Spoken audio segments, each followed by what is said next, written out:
Hello दोस्तों, कैसे हैं आप सभी। उम्मीद है अच्छे होंगे, एकदम बढ़िया होंगे दोस्तों। पिछली क्लास में दोस्तों हम मौलिक अधिकार के बारे में हमने बात करी थी। और कौन से मौलिक अधिकार के बारे में हमने बात करी थी दोस्तों। पहला जो हमारा मौलिक अधिकार था, समानता का अधिकार।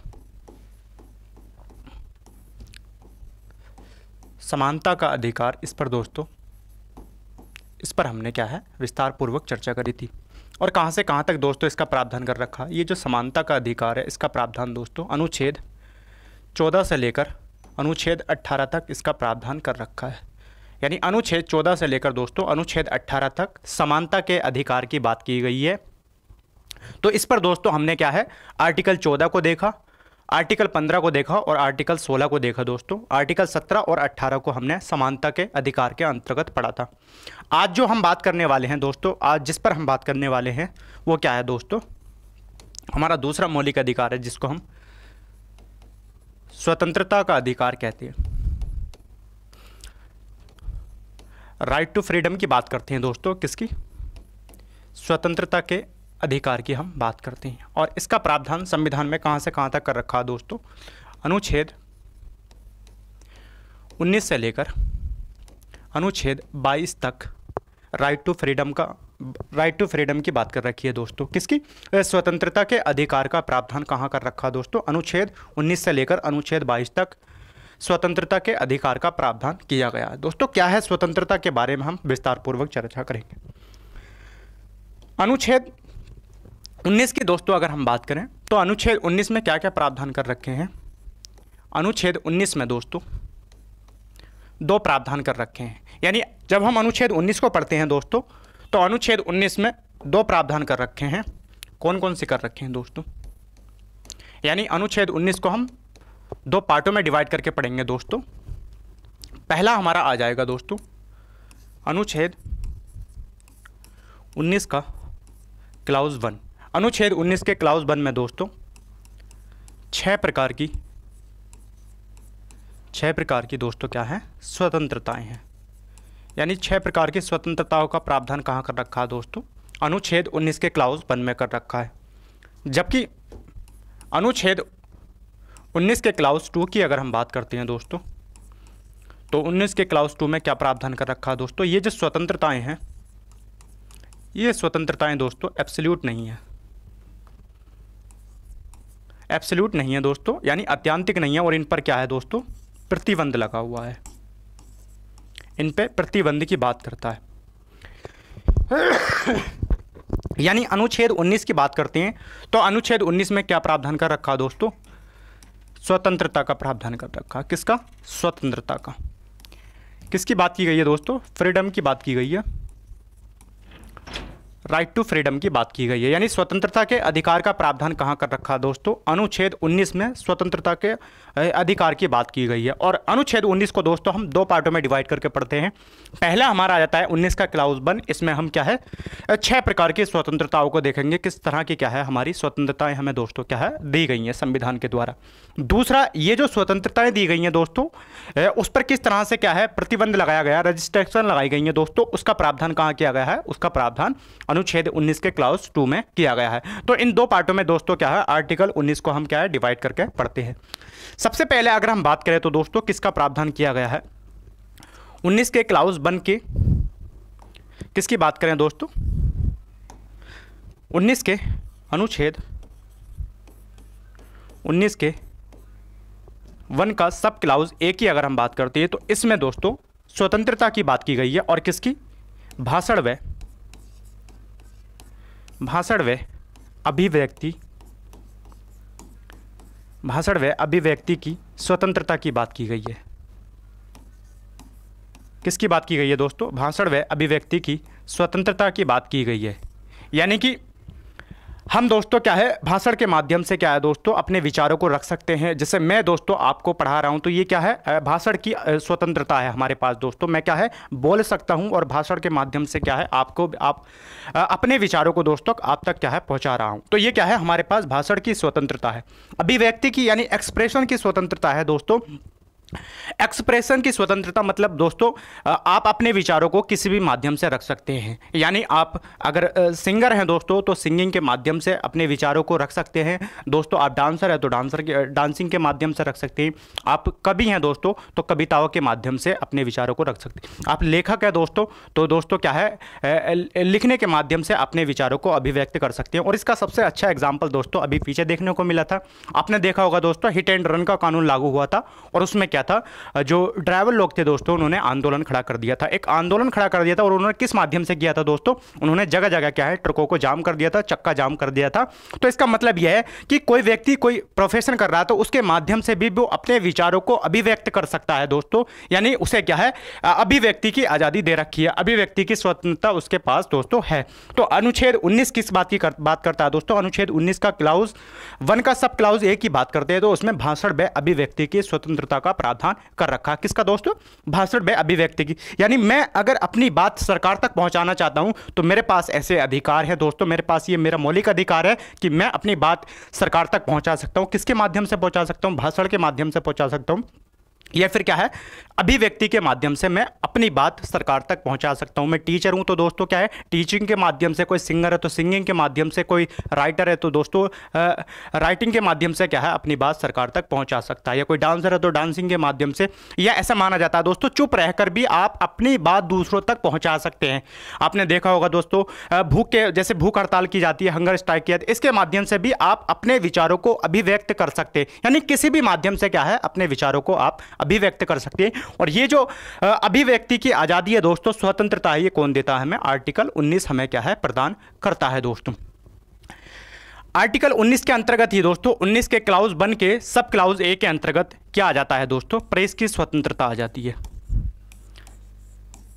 प्रेस की स्वतंत्रता, यानी ये जो प्रेस की स्वतंत्रता है दोस्तों इसका प्रावधान कहां कर रखा है, भारतीय संविधान के अनुच्छेद 19 का क्लाउज 1 के सब क्लाउज ए के अंतर्गत प्रेस की स्वतंत्रता का प्रावधान कर रखा है दोस्तों। चुप रहने का अधिकार, चुप रहने का अधिकार भी किसके अंतर्गत दोस्तों मौलिक अधिकार माना गया है, ये भी दोस्तों अनुच्छेद 19 के अंतर्गत क्या है मौलिक अधिकार है। यानी प्रेस की स्वतंत्रता की बात करें, चुप रहने का अधिकार की बात करें, या फिर दोस्तों क्या है सूचना का अधिकार, सूचना का अधिकार भी दोस्तों कैसा अधिकार है, अनुच्छेद 19 के क्लाउज 1 के सब क्लाउज ए के अंतर्गत क्या है एक प्रकार का मौलिक अधिकार है। तो दोस्तों प्रेस की स्वतंत्रता की बात करें या चुप रहने के अधिकार की बात करें या सूचना के अधिकार की बात करें दोस्तों, ये सारे के सारे क्या है अनुच्छेद 19 के क्लाउज 1 के सब क्लाउज ए के अंतर्गत सारे के सारे क्या है मौलिक अधिकारों के अंतर्गत आते हैं दोस्तों। झंडा फहराने का अधिकार, झंडा फहराने का अधिकार भी दोस्तों क्या है मौलिक अधिकार है। फहराने का अधिकार भी क्या है दोस्तों एक प्रकार का क्या है ये मौलिक अधिकार है। यानी एक केस है दोस्तों जिसको हम किसके नाम से जानते हैं, जिसको हम जानते हैं नवीन जिंदल, नवीन जिंदल बनाम भारत संघ, नवीन जिंदल बनाम भारत संघ। और ये कब का मामला है दोस्तों, 2004 का मामला है। यानी कि ये जो नवीन जिंदल हैं दोस्तों एक बिजनेसमैन है और इन्होंने क्या है अपनी फैक्ट्री पर क्या है राष्ट्रीय ध्वज को फहराया था। तब किसी व्यक्ति ने इस पर आपत्ति जताई और क्या है ये मामला कहाँ जाता है, सुप्रीम कोर्ट जाता है। इसलिए इसको क्या है नवीन जिंदल बनाम भारत संघ के नाम से जानते। 2004 का मामला है दोस्तों। जैसे ही सुप्रीम कोर्ट जाता है, सुप्रीम कोर्ट अपने जजमेंट में कहता है कि कोई व्यक्ति क्या है अपनी प्राइवेट प्रॉपर्टी पर क्या है राष्ट्रीय ध्वज को फहरा सकता, यानी अपनी फैक्ट्री में राष्ट्रीय ध्वज को फहरा सकता है, अपनी गाड़ी पर दोस्तों क्या है राष्ट्रीय ध्वज को फहरा सकता है, अपने मकान अपने दुकान पर राष्ट्रीय ध्वज को फहरा सकता है। तो ये क्या है अनुच्छेद 19 के क्लाउज 1 के सब क्लाउज ए के अंतर्गत ये सारे के सारे क्या है हमारे मौलिक अधिकार के अंतर्गत आ जाते हैं। काला झंडा दिखाना भी दोस्तों क्या है मौलिक अधिकार के अंतर्गत आ जाता है। तो भाषण में अभिव्यक्ति की स्वतंत्रता, प्रेस की स्वतंत्रता, चुप रहने का अधिकार, सूचना का अधिकार, झंडा फहराने का अधिकार दोस्तों ये सारे के सारे क्या है अनुच्छेद 19 के क्लाउज 1 के सब क्लाउज ए के अंतर्गत अंतर्गत सारे के सारे क्या है, ये मौलिक अधिकार के अंतर्गत आ जाते हैं। तो ये जो दोस्तों मैंने आपको जो भाषण अभिव्यक्ति है, प्रेस है, चुप रहने का अधिकार है, सूचना का, ये सब क्या है अनुच्छेद 19 का क्लाउज बन के सब क्लाउज एक के अंतर्गत सारे के सारे क्या है मौलिक अधिकार है। और ये जो झंडा फहराने का अधिकार है किस केस में क्या है, सुप्रीम कोर्ट ने कहा कि ये मौलिक अधिकार है। ये दोस्तों नवीन जिंदल बनाम भारत संघ 2004 के मामले में सुप्रीम कोर्ट ने अपने जजमेंट में कहा था कि राष्ट्रीय ध्वज अगर कोई अपनी प्राइवेट गाड़ी पर फहरा रहा है या दोस्तों अपने मकान दुकान पर फहरा रहा है तो ये क्या है, उसका मौलिक अधिकार है। लेकिन ऐसा नहीं है दोस्तों, ये जो हमें स्वतंत्रताएं दे रखी है ऐसा नहीं है कि ये एब्सोल्यूट हैं दोस्तों, आत्यांतिक है, यानी कहीं ना कहीं इन पर लिमिट लगी हुई है दोस्तों, इन पर क्या है प्रतिबंध लगा दिए गए। और प्रतिबंध किसके माध्यम से लगा गए, प्रतिबंध लगाए गए दोस्तों अनुच्छेद 19 का क्लाउज 2 के माध्यम से क्या है इस पर प्रतिबंध लगाए गए। क्या क्या प्रतिबंध लगाए गए, क्या क्या कहा गया दोस्तों, इसमें कहा गया है यानी ये जो मौलिक अधिकार हैं दोस्तों, ये जो हमें अधिकार दिए गए हैं, अगर इससे दोस्तों देश की संप्रभुता को किसी प्रकार का नुकसान पहुंचता है, किसको नुकसान पहुंचता है दोस्तों, अगर देश की क्या है संप्रभुता को किसी प्रकार का नुकसान पहुंचता है, या फिर दोस्तों देश की अखंडता को किसी प्रकार का नुकसान पहुंचता है दोस्तों, लोक व्यवस्था को किसी प्रकार का नुकसान पहुंचता है, और किसको दोस्तों राज्य की सुरक्षा को किसी प्रकार का नुकसान पहुंचता है, किसकी राज्य की सुरक्षा को किसी प्रकार का नुकसान पहुंचता है दोस्तों, और क्या है न्यायालय के आदेश की दोस्तों अवहेलना होती है, यानी कि अवमानना होती है,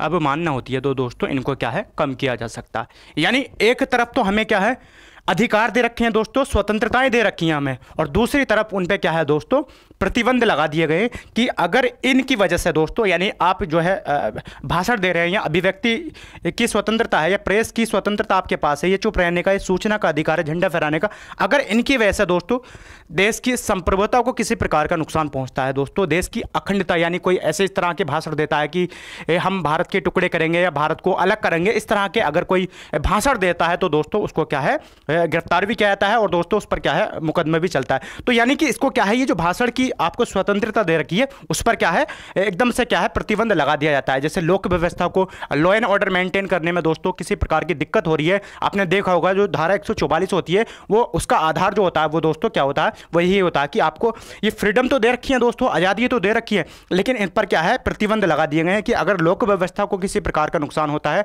आपके भाषणों से दोस्तों, आपकी अभिव्यक्ति की स्वतंत्रता से, प्रेस की स्वतंत्रता से, या फिर सूचना के अधिकार से, झंडा फहराने के अधिकार से अगर क्या है लोक व्यवस्था या फिर राज्य की सुरक्षा को किसी प्रकार का नुकसान होता है, न्यायालय के आदेश की आप अगर अवहेलना करते हैं और दोस्तों भाषण देते हैं तो फिर क्या है ये क्या है आपकी क्या स्वतंत्रताओं को कम किया जा सकता है, यानी स्वतंत्रताओं को यानी आपके जो ये मौलिक अधिकार है इनका क्या है हनन किया जा सकता है। अगर दोस्तों ये कंडीशन अप्लाई होती है संप्रभुता, अखंडता, लोक व्यवस्था, राज्य की सुरक्षा और न्यायालय के आदेश की अगर आप अवहेलना करते हैं, आप अवमानना करते हैं दोस्तों, उसके क्या है कोर्ट के आदेश को नहीं मानते हैं तो कहीं ना कहीं आपके मौलिक अधिकारों का हनन किया जा सकता है। और आपके मौलिक अधिकारों का इस बेस पे हनन किया जा सकता है दोस्तों तो आर्टिकल 32 और आर्टिकल 226 के तहत आप सुप्रीम कोर्ट तो जा सकते हैं, लेकिन सुप्रीम कोर्ट भी क्या है दोस्तों इस मामले में आपकी कोई मदद नहीं कर सकता। तो एक तरफ तो हमें स्वतंत्रताएं दे रखी हैं दोस्तों कि आप करिएगा जो करना आपको, आप भाषण दीजिएगा जैसा देना है आपको, अभिव्यक्ति की स्वतंत्रता आपके पास है दोस्तों,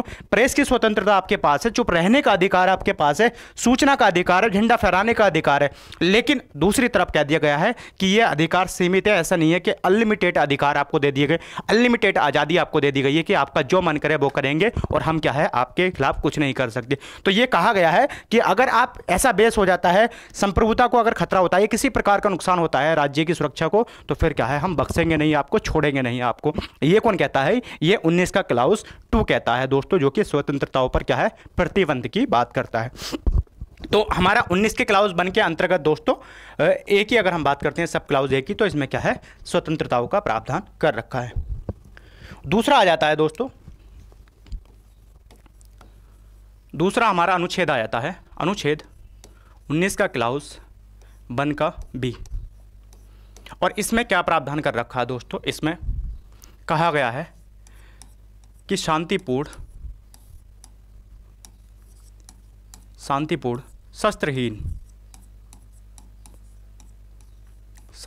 शस्त्रहीन सम्मेलन की स्वतंत्रता, सम्मेलन की स्वतंत्रता, यानी आप क्या है शांतिपूर्ण तरीके से दोस्तों और क्या है शस्त्रहीन बिना आर्म्स के क्या है आप सम्मेलन कर सकते हैं। यानी आपके पास ऐसे अधिकार है, आपके पास ऐसी फ्रीडम है दोस्तों कि आप शांतिपूर्ण पीसफुली तरीके से दोस्तों और शस्त्रहीन विदाउट आर्म्स दोस्तों क्या कर सकते हैं सम्मेलन कर सकते हैं दोस्तों, सभा कर सकते हैं, सभा को संबोधित कर सकते हैं दोस्तों, सभा बुला सकते हैं आप। ये सारे के सारे अधिकार या सारी की सारी आज़ादी कौन देता है हमें? अनुच्छेद 19 का क्लाउज 1 का सब क्लाउज बी ये अधिकार हमको देता है कि आप बिल्कुल सभा बुलाइएगा, कोई मना नहीं है दोस्तों, आपका अधिकार है, आपका फंडामेंटल राइट्स है, आप क्या है सभा को बुलाइएगा, उसको संबोधित कीजिएगा दोस्तों, कोई दिक्कत नहीं है। लेकिन दोस्तों कैसी होनी चाहिए? पीसफुली होनी चाहिए, शांतिपूर्ण ढंग से दोस्तों आप सभा कीजिएगा, शांतिपूर्ण ढंग से आप आंदोलन कीजिएगा, किसी को कोई आपत्ति नहीं है दोस्तों, राज्य को कोई आपत्ति नहीं होगी। और क्या है विदाउट आर्म्स कीजिएगा दोस्तों, आपके पास क्या है हथियार नहीं होने चाहिए, आपके पास चाकू वगैरह लाठी डंडे इस तरह से क्या है आप ले जाकर क्या है सभा नहीं कर सकते दोस्तों, या हथियार वगैरह क्या है नहीं ले जा सकते दोस्तों। शस्त्रहीन क्या है आप सम्मेलन कर सकते हैं। लेकिन दोस्तों मैंने बताया था कि प्रतिबंध लगा हुआ है, इन पर क्या है प्रतिबंध लगा हुआ है कहीं ना कहीं कि आप कर तो सकते हैं लेकिन कुछ प्रतिबंध भी इन पर क्या है लगा दिए गए। और इसका प्रतिबंध कहाँ लगाया दोस्तों? अनुच्छेद 19 के क्लाउज 3 में क्या है प्रतिबंध की बात करता है। और क्या कहा गया दोस्तों? अगर देश की दोस्तों संप्रभुता को किसी प्रकार का नुकसान होता है, अखंडता को किसी प्रकार का नुकसान होता है दोस्तों, देश की संप्रभुता और अखंडता को किसी प्रकार का दोस्तों नुकसान होता है तो फिर क्या है आपको बख्शा नहीं जाएगा। यानी यह कहता है कि एकता, देश की संप्रभुता और देश की अखंडता को किसी प्रकार का नुकसान होता है और दोस्तों क्या है लोक व्यवस्था मेंटेन नहीं हो पाती है तो फिर क्या है इन अधिकारों का हनन किया जा सकता है। ये जो आज़ादी है दोस्तों इनका क्या है हनन किया जा सकता है। तो एक तरफ तो हमारा अनुच्छेद 19 का क्लाउज 1 का बी ए कहता है दोस्तों, सब क्लाउज बी ए कहता है कि शांतिपूर्ण तरीके से पीसफुली तरीके से आप क्या है सम्मेलन कर सकते हैं, सभा को बुला सकते हैं, सभा को संबोधित कर सकते हैं, आप कहीं भी दोस्तों जमावड़ा बना सकते हैं, कहीं भी क्या है दोस्तों आप सभा लगा सकते हैं। लेकिन उससे होना क्या चाहिए दोस्तों? पहली बात तो वो विदाउट आर्म्स होना चाहिए, यानी विदाउट हथियारों के होना चाहिए, आपके पास अस्त्र और क्या है शस्त्र नहीं होने चाहिए। ऐसा नहीं है दोस्तों आपने सभा बुलाई, आप कोई प्रोटेस्ट कर रहे हैं, कोई आंदोलन कर रहे हैं तो आप लाठी डंडे लेकर चले जाएं या चाकू वगैरह लेकर चले जाएं या हथियार वगैरह कोई और हथियार लेकर चले जाएं, तमंचा वगैरह या कुछ और क्या है आप हथियार लेकर चले जाएं। तो इस तरह की क्या है जो आज़ादी है दोस्तों आपको नहीं दी। और कहा गया है कि अगर आप इस तरह के कृत कार्य करते भी हैं, यानी आपको आज़ादी दे दी गई है और आप इस तरह के कार्य करते हैं दोस्तों, तो इससे क्या है देश की संप्रभुता को किसी प्रकार का नुकसान नहीं होना चाहिए, देश की अखंडता को किसी प्रकार का नुकसान नहीं होना चाहिए और लोक व्यवस्था को किसी प्रकार का नुकसान नहीं होना चाहिए। यानी लॉ एंड ऑर्डर मेंटेन करने में अगर दिक्कत होगी तो फिर क्या है आपको छोड़ा नहीं जाएगा। तो एक तरफ तो हमें आज़ादी दे दी गई है, दूसरी तरफ क्या है उन पर प्रतिबंध लगा दिया गया है दोस्तों। चूंकि 6 प्रकार की स्वतंत्रताएं हमें आर्टिकल 19 में दे रखी हैं, 19 के क्लाउज 1 में 6 प्रकार की स्वतंत्रताएं दे रखी हैं, तो इसका हमारा क्या है सब क्लाउज सी की अगर हम बात करते हैं, यानी अनुच्छेद 19 के क्लाउज 1 का सब क्लाउज सी की अगर हम बात करती हैं तो इसमें दोस्तों किस स्वतंत्रता की बात की गई है? इसमें दोस्तों संघ बनाने और दोस्तों सहकारी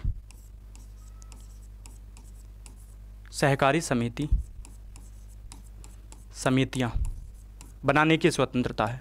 यानी संघ बनाने या सहकारी समितियां बनाने की दोस्तों हमारे पास क्या है स्वतंत्रता है। यानी दोस्तों हम क्या है संघ बना सकते हैं दोस्तों, कोई ऑर्गेनाइजेशन बना सकते हैं दोस्तों, कोई क्लब वगैरह बना सकते हैं, यानी कि कोई यूनियन बना सकते हैं। आपने देखा होगा अभी किसान दोस्तों आंदोलन कर रहे हैं, किसान लगातार क्या है प्रोटेस्ट कर रहे हैं अपनी मांगों को लेकर, एमएसपी वगैरह को लेकर क्या है लगातार मांग कर रहे हैं। तो ये क्या है दोस्तों यूनियन, आपने सुना होगा कि इतने किसान यूनियन जाकर क्या है दोस्तों सरकार से मिली, सरकार से बातचीत करी। तो ये क्या जो यूनियन बनाने का अधिकार है दोस्तों, संघ बनाने का अधिकार है, ये कौन देता है हमें? आर्टिकल 19 का क्लाउज का 1 का सब क्लाउज सी होता है दोस्तों। यानी कि सब क्लाउज सी क्या कहता है कि आप संघ बना सकते हैं, सहकारी समितियां बना सकते हैं, कोऑपरेटिव सोसाइटीज़ बना सकते हैं आप, और क्या है ये आपके पास क्या है फ्रीडम है, आज़ादी है। आपने देखा होगा हिट एंड रन के मामले में भी ऐसा देखा गया था कि भाई जो यूनियन है दोस्तों, ड्राइवरों की जो यूनियन है वो क्या है सरकार से बातचीत कर रही है, और हालांकि वो रुका भी गया था। यानी कि जो कानून था दोस्तों वो लागू किया जा रहा था, हालांकि उसको क्या है यूनियन से बातचीत करके रोक दिया गया था। तो ये यूनियन बनाने का अधिकार कौन देता है हमें? आर्टिकल 19 हमें यूनियन बनाने का अधिकार देता है। लेकिन कहता क्या है दोस्तों कि प्रतिबंध इन पर भी लगा हुआ है। यानी इन पर जो प्रतिबंध लगा हुआ है दोस्तों, किसके तहत लगा हुआ है, कौन से आर्टिकल के तहत इन पर क्या है दोस्तों प्रतिबंध लगा दिया गया है? इन पर दोस्तों अनुच्छेद 19 के क्लाउज 3 पर क्या है, क्लाउज 4 के द्वारा क्या है, क्लाउज 4 के द्वारा दोस्तों क्या है प्रतिबंध लगा दिया गया। किसके द्वारा? अनुच्छेद 19 के क्लाउज 4 के माध्यम से क्या है इन पर प्रतिबंध लगा दिया गया। और क्या कहा गया है कि आप संघ बना रहे हैं, कोई दिक्कत वाली बात नहीं है, लेकिन इससे क्या है भारत की जो संप्रभुता है उसे नुकसान नहीं होना चाहिए, और दोस्तों भारत की जो अखंडता है उसे किसी प्रकार का नुकसान नहीं होना चाहिए, और भारत की जो दोस्तों लोक व्यवस्था है यानी कि लॉ एंड ऑर्डर मेंटेन करने में कोई परेशानी नहीं होनी चाहिए। आप क्या कर सकते हैं, संघ बना सकते हैं। तो दोस्तों संघ बनाने का अधिकार दोस्तों, यूनियन बनाने का अधिकार, क्लब बनाने का अधिकार, एसोसिएशन बनाने का अधिकार, ये सारे के सारे अधिकार कौन देता है हमें? आर्टिकल 19 का क्लाउज बनकर सब क्लाउज दोस्तों सी देता है। लेकिन इस पर प्रतिबंध लगा दिए गए हैं कि संप्रभुता, अखंडता, लोक व्यवस्था को किसी प्रकार की हानि नहीं होनी चाहिए। आप क्या है इस तरह की आज़ादी आपके पास, क्या आप संघ बना सकते हैं। उसके बाद दोस्तों एक हमारा अगली जो स्वतंत्रता है कौन सी है दोस्तों, उसका प्रावधान कर रखा है 19 के क्लाउज बन के क्लाउज डी में प्रावधान क्या है उसका कर रखा है, यानी सब क्लाउज डी में। यानी कि आर्टिकल 19 का क्लाउज बन दोस्तों 6 प्रकार की स्वतंत्रताओं की बात करता है। उसमें क्या है बन के डी की अगर हम बात करें तो दोस्तों उसमें क्या प्रावधान कर रखा है, उसमें प्रावधान कर रखा है देखो भारत में कहीं भी आने जाने की स्वतंत्रता आपके पास, यानी भारत में कहीं भी आने जाने की दोस्तों आने जाने की स्वतंत्रता है आपके पास। यानी आपको ऐसी आज़ादी दे दी गई है कि आप भारत में कहीं भी आइए जाइएगा, कहीं भी क्या है घूमिएगा, तो भारत में कहीं भी आने जाने की या कहीं भी क्या है घूमने की क्या है आपके पास अधिकार है, आपकी क्या है आज़ादी है। लेकिन दोस्तों इस पर भी क्या है प्रतिबंध लगा दिया गया है, और इस पर प्रतिबंध कौन से आर्टिकल के तहत लगाया गया है? इस पर प्रतिबंध लगाया गया है दोस्तों अनुच्छेद 19 के क्लाउज 5 के तहत क्या है इस पर प्रतिबंध लगा दिया गया है। और क्या कहा गया है कि इससे क्या है दोस्तों, यानी कि जनता के हित में होना चाहिए। आप कहीं जा रहे हैं तो ऐसा नहीं है कि जनता के क्या होना चाहिए दोस्तों हित में होना चाहिए, और क्या होना चाहिए साथ में दोस्तों एसटी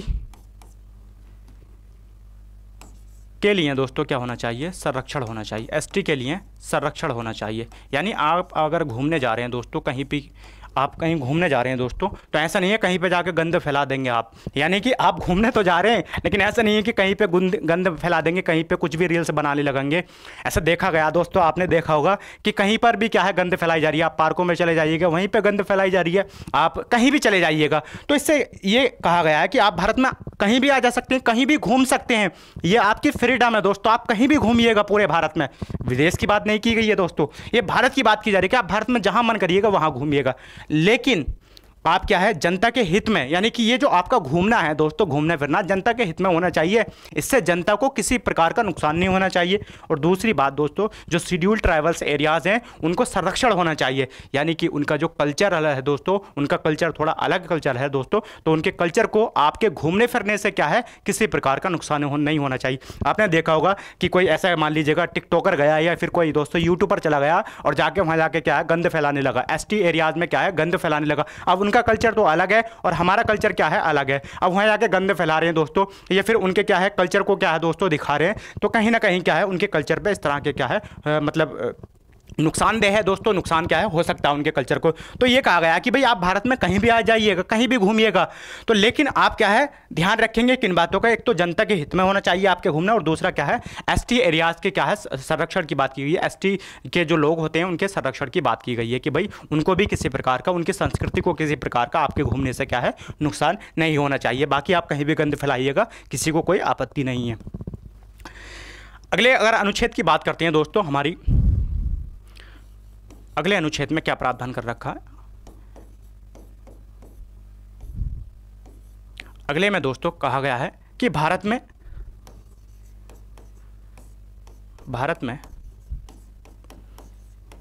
कहीं भी बस जाने की स्वतंत्रता,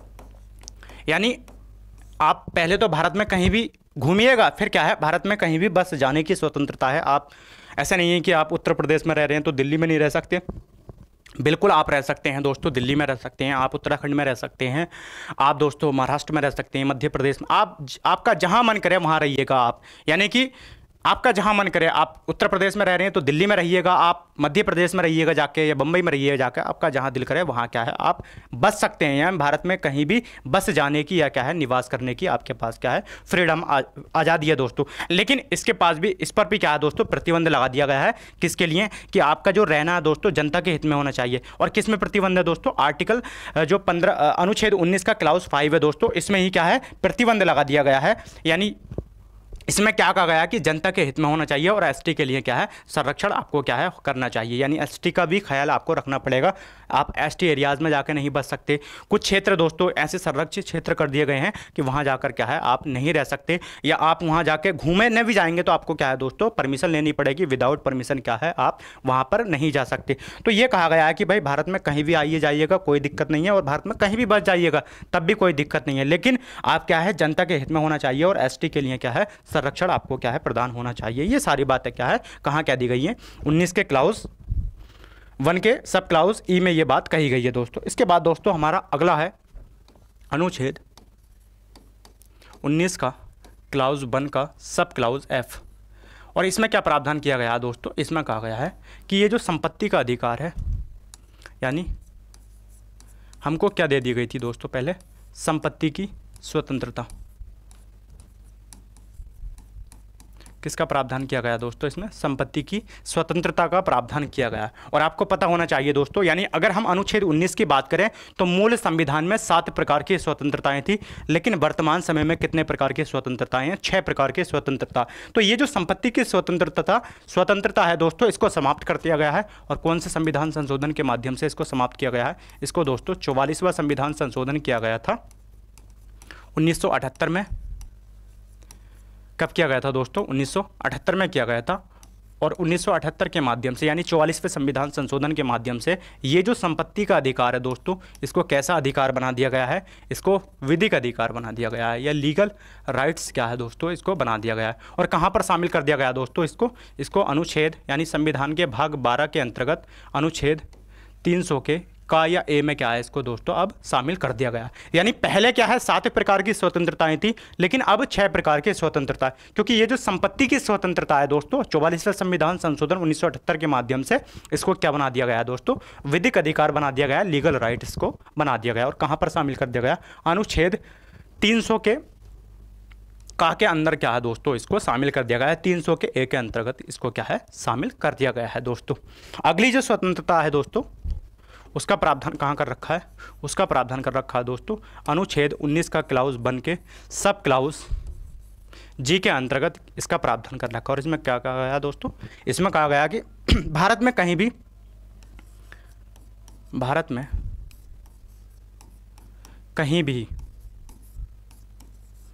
भी दोस्तों क्या है, व्यापार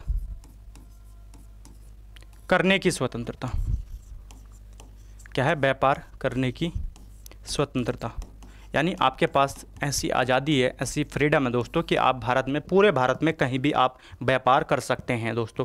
आप कहीं भी जाकर क्या, यहाँ आप उत्तर प्रदेश के रहने वाले हैं तो दिल्ली में जाके व्यापार कर सकते हैं, बम्बई में जाकर व्यापार कर सकते हैं, मध्य प्रदेश में जाकर व्यापार कर सकते हैं, उत्तराखंड में जाकर व्यापार कर, या कोई उत्तराखंड का नागरिक दोस्तों क्या है, भारत में व्यापार कर सकता है। उत्तराखंड का व्यक्ति क्या है, उत्तराखंड का व्यक्ति दोस्तों उत्तर प्रदेश में व्यापार कर सकता है, दिल्ली में कर सकता है। यानी आप किसी भी स्टेट के हैं, कोई फर्क नहीं पड़ता, आप किसी भी स्टेट में जाके क्या है, व्यापार कर सकते हैं। लेकिन इस पर भी दोस्तों क्या है, प्रतिबंध लगा दिया गया है। और कौन से आर्टिकल के तहत इस पर प्रतिबंध लगाया गया है? इसके अगर हम प्रतिबंध की बात करते हैं तो इसका प्रतिबंध दोस्तों अनुच्छेद 19 का क्लाउज 6 के अंतर्गत इस पर क्या है दोस्तों, प्रतिबंध लगा दिए। और क्या कहा गया दोस्तों? अगर आप व्यापार कर रहे हैं तो दोस्तों आपको क्या है, क्या होना चाहिए? व्यापारिक ज्ञान होना चाहिए दोस्तों। व्यापारिक ज्ञान होना चाहिए और साथ में क्या होना चाहिए, ये क्या होना चाहिए दोस्तों, जनता के हित में होना चाहिए, जनता के हित में होना चाहिए, ये जनता की भलाई के लिए क्या है, होना चाहिए दोस्तों, जनता की भलाई होनी चाहिए। ऐसा नहीं है कि दोस्तों आप व्यापार कर रहे हैं, आप डॉक्टर है, आपके पास डॉक्टर की डिग्री नहीं है और आप क्या है जगह जगह गंद फैलाते फिर रहे, यानी उल्टी सीधी क्या है दवाई किसी को खिला रहे हैं और क्या है इस तरह से अपना व्यापार कर रहे हैं। तो ऐसी परमिशन नहीं दी गई है, बल्कि प्रतिबंध लगा दिया गया 19 के क्लाउज 6 के अंतर्गत कहा है कि आपको व्यापारिक ज्ञान होना चाहिए। आप डॉक्टर है तो डॉक्टर की डिग्री आपके पास होनी चाहिए, आप लॉयर तो लॉयर की डिग्री आपके पास होनी चाहिए दोस्तों, आप इंजीनियर हैं तो इंजीनियर की डिग्री आपके पास होनी चाहिए, बीटेक वगैरह होना चाहिए। ऐसा नहीं है पता लगे कहीं पर ब्रिज बना दिया आपने, उससे क्या है जनता का नुकसान हो रहा है, जनता का पैसा बर्बाद हो रहा है टैक्स का, और साथ में क्या है कहीं ना कहीं क्या है पुल गिर रहा है तो वहाँ पर क्या है दोस्तों जान पर क्या है लोगों की बन आ जाती है। आपने देखा होगा मोरवी का केस, आपने देखा होगा क्या है ब्रिज गिर गया था वहाँ पे, ऐसे बहुत सारे केस देखे होंगे जहाँ पर क्या दोस्तों ब्रिज गिर गया और क्या है बहुत सारे लोगों की क्या है वहाँ पर ऑन द स्पॉट क्या है मृत्यु हो जाती है। तो ये कहा गया कि भाई व्यापारिक ज्ञान होना चाहिए, जैसे आप मैं टीचर हूँ तो दोस्तों तो क्या है टीचिंग का भी आपको क्या है ज्ञान होना चाहिए। हालांकि कोई क्राइटेरिया फिक्स नहीं किया गया कि आपके पास ये डिग्री होनी चाहिए, लेकिन डॉक्टर है, इंजीनियर है दोस्तों, या फिर लॉयर की बात करें तो इसमें क्या है डिग्री की बात की गई है कि भाई आपके पास व्यापारिक ज्ञान होना चाहिए, यानी कि आपके पास डॉक्टर की डिग्री होनी चाहिए, आप डॉक्टर हैं तो आप इंजीनियर हैं तो इंजीनियरिंग की डिग्री आपके पास होनी चाहिए। तो भारत में कहीं भी क्या है आप व्यापार कर सकते हैं, ये आपकी क्या है आज़ादी। तो कुल मिलाकर अगर हम बात करें दोस्तों स्वतंत्रता की, तो स्वतंत्रता का अधिकार का प्रावधान कहाँ रखा दोस्तों, अनुच्छेद 19 से लेकर क्या है 22 तक स्वतंत्रता की बात की गई है, फ्रीडम की बात की गई है। अनुच्छेद 19 में स्वतंत्रता की बात की गई है, फ्रीडम की बात की गई है, और अनुच्छेद 19 के क्लाउज 1 में यह कहा गया है कि 6 प्रकार की स्वतंत्रताएं, यानी वर्तमान संविधान में 6 प्रकार की स्वतंत्रताएं, और मूल संविधान की बात करें दोस्तों तो मूल संविधान में 7 प्रकार की स्वतंत्रताएं थी। 44वां संविधान संशोधन किया गया 1978 में, और जो संपत्ति का अधिकार था, जो संपत्ति की स्वतंत्रता थी दोस्तों, उसको समाप्त करके क्या बना दिया गया है दोस्तों, लीगल राइट्स बना दिया गया है उसको, और कहां डाल दिया गया है संविधान के भाग 12 के अंतर्गत अनुच्छेद 300 के ए में उसको क्या है ऐड कर दिया गया है। वर्तमान समय में दोस्तों क्या है 6 प्रकार की स्वतंत्रता है। पहली स्वतंत्रता है भाषण व अभिव्यक्ति की स्वतंत्रता, जिसका प्रावधान अनुच्छेद 19 के क्लाउज 1 के सब क्लाउज ए में प्रावधान कर रखा है। प्रेस की स्वतंत्रता, चुप रहने का अधिकार, सूचना का अधिकार, झंडा फहराने का अधिकार, ये सारा का सारा किसके अंतर्गत आता है 19 के क्लाउज ए के सब क्लाउज 19 के क्लाउज 1 के सब क्लाउज ए के अंतर्गत ये सारे के सारे अधिकार, और ये सारे के सारे क्या है हमारे मौलिक अधिकार हैं दोस्तों। और इन पर प्रतिबंध किस आर्टिकल के तहत लगाया गया 19 के क्लाउज 2 के तहत प्रतिबंध लगा दिया गया। संप्रभुता, अखंडता, लोक व्यवस्था, राज्य सुरक्षा, न्यायालय के आदेश की अवमानना अगर कोई करता है तो दोस्तों क्या है इन अधिकारों को कम किया जा सकता है। तो पहली स्वतंत्रता कौन सी हमारी भाषण में अभिव्यक्ति की स्वतंत्रता। दूसरी स्वतंत्रता की बात करते हैं तो दोस्तों शांतिपूर्ण शस्त्रहीन सम्मेलन करने की स्वतंत्रता है। तीसरी की अगर हम बात करते हैं तो संघ बनाने की स्वतंत्रता है, और चौथे की बात करते हैं तो भारत में कहीं भी आने जाने की स्वतंत्रता है। और क्या है पांचवी की अगर हम बात करते हैं तो भारत में कहीं भी बस जाने की स्वतंत्रता हमारे पास है दोस्तों। जबकि ये जो स्वतंत्रता थी दोस्तों, यानी कि 7वीं जो स्वतंत्रता समाप्त की गई है संपत्ति की स्वतंत्रता, इसको समाप्त कर दिया गया है 44वें संविधान संशोधन 1978 के बाद। छठी जो स्वतंत्रता है वो भारत में कहीं भी व्यापार करने की स्वतंत्रता है। तो दोस्तों अनुच्छेद 19 में 6 प्रकार की स्वतंत्रताओं का प्रावधान कर रखा है। अब यहाँ से क्वेश्चन बनता है दोस्तों, बड़ा अच्छा क्वेश्चन बनता है, कई बार क्वेश्चन पूछा भी गया है दोस्तों, इस तरह के क्वेश्चन बनते हैं कि संविधान में ये कहा गया है कि संविधान में विचार और दोस्तों क्या है अभिव्यक्ति, विचार व अभिव्यक्ति की स्वतंत्रता, विचार व अभिव्यक्ति की स्वतंत्रता का प्रावधान संविधान में कहाँ कर रखा है। क्वेश्चन किस तरह से बनता है दोस्तों, क्वेश्चन बनता है कि विचार व अभिव्यक्ति की स्वतंत्रता का प्रावधान संविधान में कहाँ कर रखा है।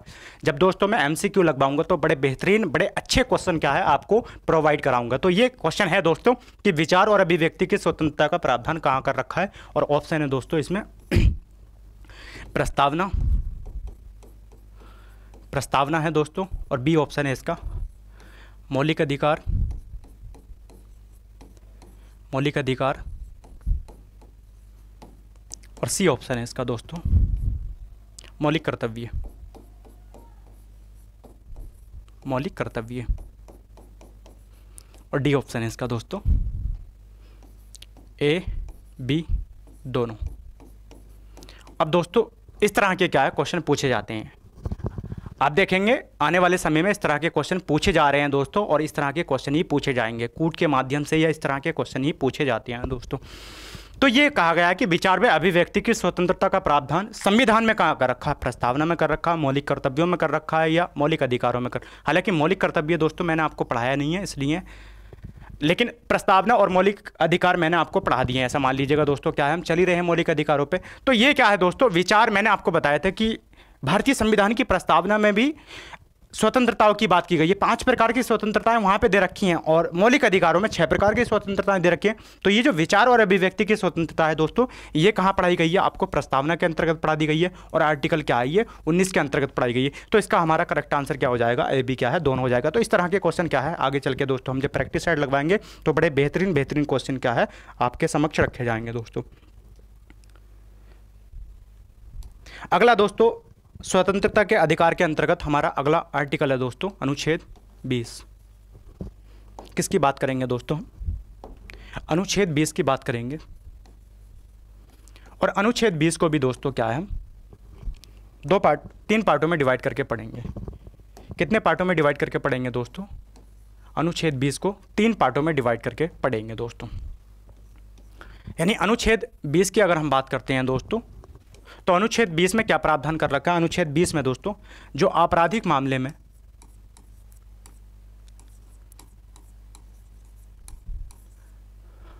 आपराधिक मामले में गिरफ्तार व्यक्ति हैं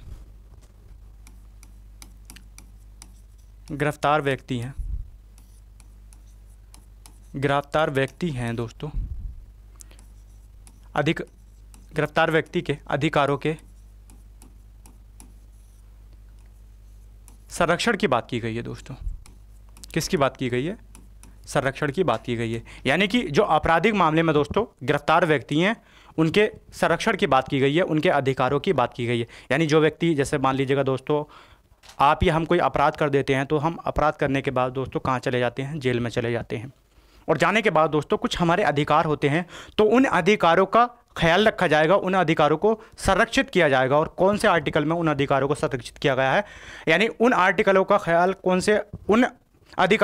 कौन से आर्टिकल में कर रखा है दोस्तों, अनुच्छेद 20 में क्या है, उनके प्रावधान की बात की गई है। यानी इसको हम क्या है 3 पार्टों में डिवाइड करके पढ़ेंगे दोस्तों। पहला हमारा पढ़ेंगे हम अनुच्छेद 20 का क्लाउज 1 पढ़ेंगे दोस्तों, और उसके बाद दोस्तों हम क्या पढ़ेंगे, अनुच्छेद 20 का क्लाउज 2, और तीसरा हमारा क्या पढ़ेंगे दोस्तों, अनुच्छेद 20 का क्लाउज 3 के बारे में हम बात करेंगे। यानी 1 2 3 को 1 2 3 कैटेगरी डिवाइड करके इसको हम पढ़ेंगे दोस्तों। अनुच्छेद 20 तो कहता है कि भाई आपराधिक मामलों में जो गिरफ्तार व्यक्ति है उनके अधिकारों के ख्याल की बात की गई है, उनके अधिकारों के संरक्षण की बात की गई है। अनुच्छेद 20 क्या कहता है दोस्तों, अनुच्छेद 20 ये कहता है दोस्तों, अनुच्छेद 20 कहता है कि जिस समय आप अपराध कर रहे हैं, जिस समय अपराध कर रहे हैं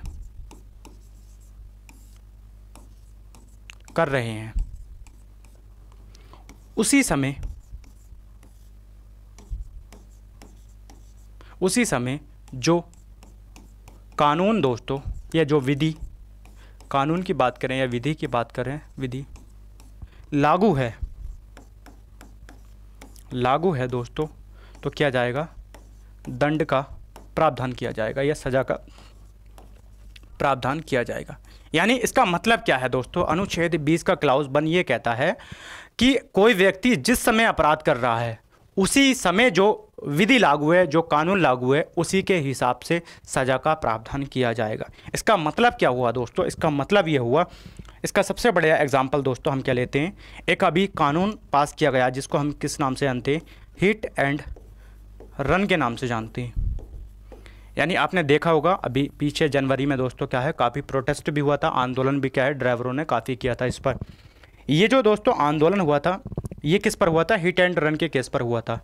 ये पहले भी कानून था दोस्तों, यानी कि पहले क्या था इसमें प्रावधान, हिट एंड रन के केस में, और दोस्तों अब क्या, यानी अब क्या वर्तमान में क्या इसमें प्रावधान किए गए। पहले ये प्रावधान था अगर कोई व्यक्ति दोस्तों कोई ड्राइवर किसी व्यक्ति को मार देता है, यानी कि एक्सीडेंट हो जाता है और ऑन द स्पॉट उसकी मृत्यु हो जाती है, तो ऐसा व्यक्ति अगर घटना स्थल से भाग जाता है, यानी उस व्यक्ति को मार के घटना स्थल से भाग जाता है, तो उसके लिए दोस्तों 2 साल की सज़ा का प्रावधान था। कितने साल की? 2 साल की सज़ा का प्रावधान था। पहले ये प्रावधान था कि 2 साल की सज़ा उसे होगी और क्या है दोस्तों, जमानती होगी, यानी आपको क्या है थाने से ही क्या है आपको जमानत मिल जाएगी। लेकिन अब मोदी सरकार ने क्या प्रावधान कर दिया था दोस्तों, अभी आपने देखा होगा जनवरी में काफ़ी प्रोटेस्ट भी हुआ था, आंदोलन भी क्या है काफ़ी हुए थे। अब ये प्रावधान कर दिया गया है कि भाई आपको क्या है 10 साल की तो आपको जेल होगी दोस्तों, 10 साल की क्या होगी दोस्तों, जेल होगी और प्लस 7 लाख तक का क्या है आपको जुर्माना देना पड़ सकता है। यानी अगर आप अब किसी व्यक्ति को या किसी को मारते हैं दोस्तों और ऑन द स्पॉट वो ख़त्म हो जाता है और आप उसको क्या है, या किसी व्यक्ति का एक्सीडेंट होता है और एक्सीडेंट होने के बाद दोस्तों आप क्या है घटना स्थल से तुरंत क्या है फरार हो जाते हैं एक्सीडेंट होने के बाद, तो फिर आप क्या है 10 साल की जेल भी हो सकती है और 7 लाख का क्या है आपको जुर्माना भी देना पड़ सकता है। तो पहले ये प्रावधान था, अब ये, हालांकि ये प्रावधान अभी लागू नहीं किया गया, लेकिन एग्जाम्पल के तौर पर दोस्तों मैं आपको समझा रहा हूं। यानी कि ये क्या है, ये प्रावधान कब किया गया था दोस्तों, ये किया गया था जनवरी, कब किया गया था दोस्तों, ये जनवरी 2024 में ये प्रावधान कर दिया गया था। और पहले क्या था इससे दोस्तों, ये था कि 2 साल की सजा होगी। इसका मतलब यह है कि इस मामले में ये कहता है, अनुच्छेद 20 के क्लाउज 1 के मामले में कहता है कि जिस समय अपराध कर रहे हैं उसी समय जो कानून विधि लागू है दंड का प्रावधान किया जाएगा। इसका मतलब ये हुआ कि कोई ड्राइवर है दोस्तों और उससे क्या है एक्सीडेंट हो जाता है, कब दोस्तों, जनवरी 2024 से पहले हो जाता है। और ऐसा व्यक्ति दोस्तों क्या है मतलब जैसे ही एक्सीडेंट होता है वो क्या है घटना स्थल से क्या है फरार हो जाता है, डर के मारे हो जाता है, जैसे कि भीड़ उसे पीट देती है, इससे डर से हो जाता है, किसी और कारण से क्या है वो घटना स्थल से फरार हो जाता है। अब दोस्तों क्या है, अब उसकी क्या है सुनवाई होती है, ट्रायल कोर्ट में क्या उसकी सुनवाई होती है, सारा मामला क्या है कोर्ट में चल रहा होता है। तो इसमें ये क्या कहा गया दोस्तों, इसमें यह कहा गया है कि जब सुनवाई हो रही है तो उसने काम कब किया था, यानी उसने इस वारदात को अंजाम कब दिया था दोस्तों, यानी 2024 से पहले दिया था। यानी कि ऐसा मान लीजिएगा 2023 में उसने ये किया और अब उसे सजा, यानी कि उस समय कोर्ट का ट्रायल चलते चलते उसे काफ़ी टाइम हो गया, लगभग ऐसा मान लीजिएगा दोस्तों कि 1-1.5 साल लग गया उसे। यानी कि उसने अपराध कब किया था दोस्तों, उसने अपराध किया दोस्तों उसने 2023 में, और उसको सजा कब दी जा रही है दोस्तों, सजा दी जा रही है उसको 2024 में, ऐसा मान लीजिएगा। यानी कि उसने अपराध तो करा था 2023 में और सजा दी जा रही है उसको 2024 में। और किस कानून के तहत दी जा रही है दोस्तों, तो ये कहा गया है कि भाई जिस समय उसने अपराध किया था उसी समय जो विधि विधान लागू था दोस्तों उसके हिसाब से ही उसको क्या है सजा दी जाएगी। तो इसका मतलब यह है कि जब उसने अपराध किया था तो कौन सा कानून लागू था दोस्तों, पहले वाला कानून लागू था कि आपको 2 साल की सजा होगी। तो कोर्ट क्या है मैक्सिमम 2 साल की उसको क्या है सजा दे सकता है। इसका मतलब यह है कि अगर मान लीजिएगा अपराध उसने 2023 में किया गया है तो ये जो विधि लागू हुई है 2024 में, इसके हिसाब से उसको सजा नहीं दी जाएगी दोस्तों, बल्कि पहले वाले कानून के हिसाब से सजा दी जाएगी। लेकिन कोई व्यक्ति अपराध जनवरी 2024 के बाद करता है दोस्तों, यानी अपराध कब किया उसने, अब अपराध किया दोस्तों उसने जनवरी 2024 में, कब किया दोस्तों, 2024 में उसने अपराध किया और 2024 में ही क्या उसको सजा दे दी गई। तो फिर अब दोस्तों सजा किसके तहत दी जाएगी, अब नए वाले विधि विधान के तहत क्या उसको सजा दी जाएगी। तो इसका मतलब यही है कि जिस समय अपराध करेगा उसी समय जो कानून लागू होगा उसके हिसाब से ही क्या है आपको सजा दी जाएगी। ऐसा प्रावधान कहाँ किया गया दोस्तों, आर्टिकल 20 के क्लाउज 1 में क्या है ऐसा प्रावधान कर रखा है दोस्तों। तो ये बात क्या है समझते चलिएगा दोस्तों। दूसरे पार्ट की अगर हम बात करते हैं दोस्तों, दूसरे पार्ट में क्या प्रावधान कर रखा है,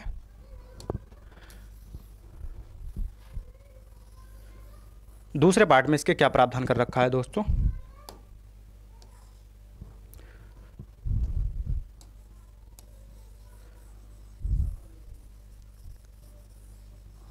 दूसरे पार्ट में इसका प्रावधान कर रखा है दोस्तों, दोहरे दंड से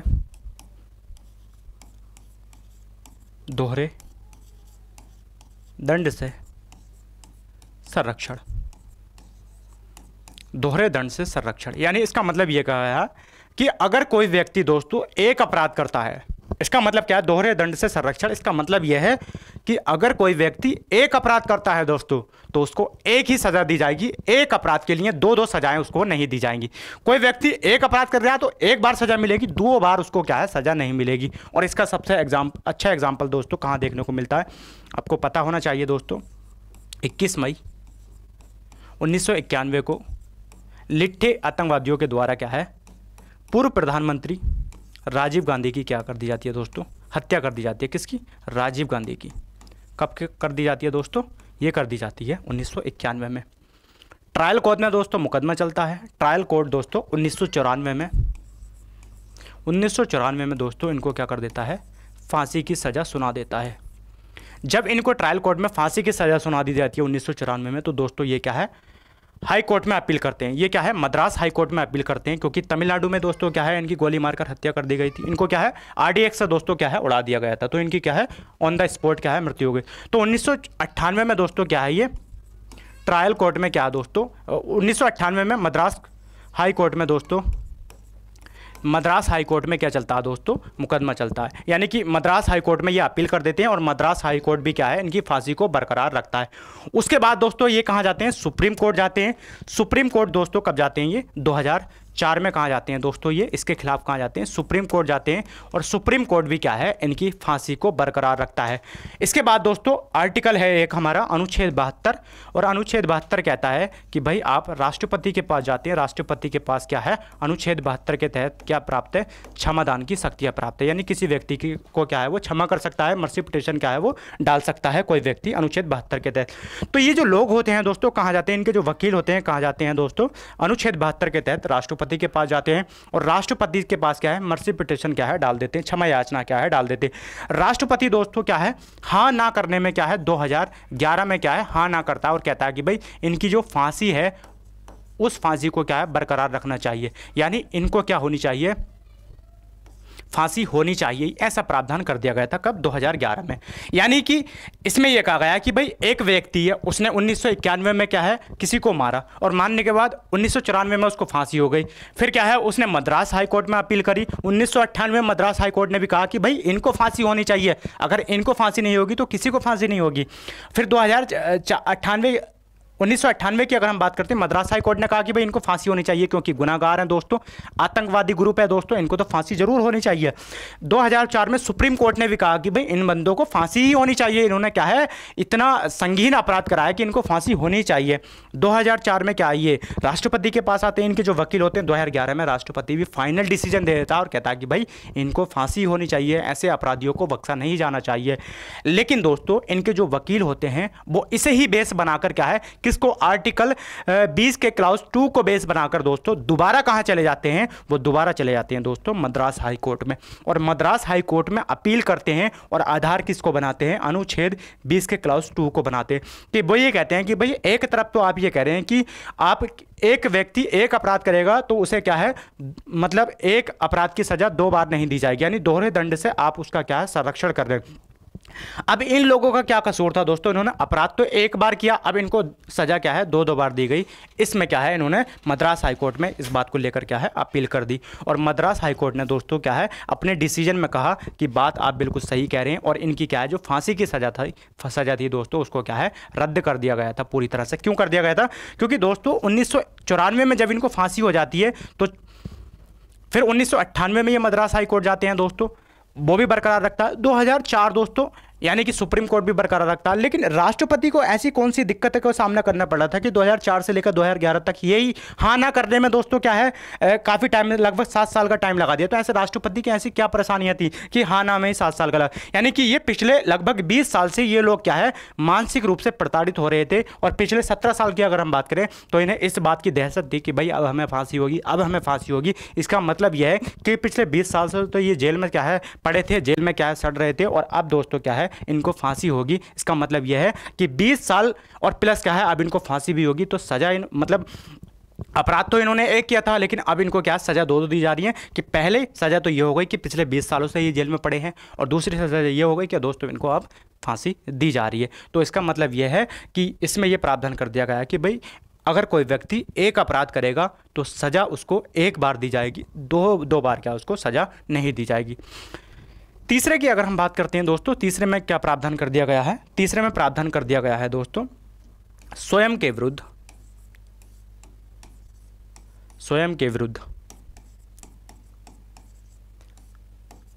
साक्ष्य, स्वयं के विरुद्ध साक्ष्य क्या कहा गया दोस्तों, इसमें कहा गया है स्वयं के विरुद्ध, इसमें कहा गया दोस्तों स्वयं के विरुद्ध साक्ष्य पेश करने के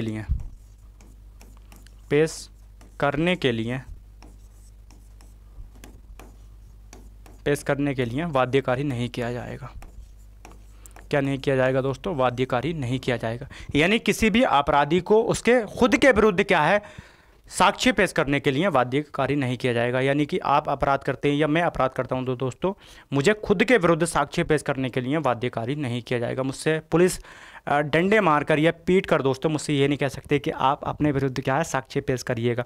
और अगर मैंने कर भी दिए दोस्तों, क्योंकि पुलिस जब पिटाई करती है तो दोस्तों अच्छे अच्छों की बोलती खुल जाती है, तो अगर हमने कर भी दिए दोस्तों तो फिर कोर्ट में जाकर क्या है हम मना भी कर सकते हैं कि भाई हमने क्या है कोई इस तरह की क्या है बात नहीं कही थी। तो ये कहा गया है कि आप क्या है खुद के विरुद्ध, यानी पुलिस भी क्या है खुद के विरुद्ध साक्ष्य पेश करने के लिए आपको बाध्यकारी नहीं करेगी।